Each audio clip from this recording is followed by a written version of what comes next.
Simba TV. The stem in plants is the part that supports leaves, flowers, and fruits.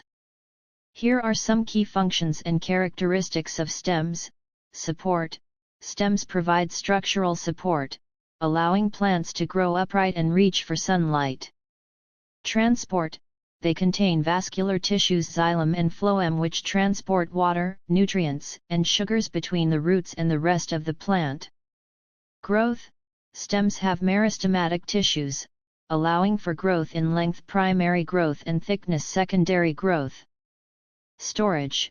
Some stems can store energy in the form of carbohydrates and water, helping the plant survive adverse conditions. Photosynthesis. In some plants, stems can perform photosynthesis, especially if they are green and contain chlorophyll.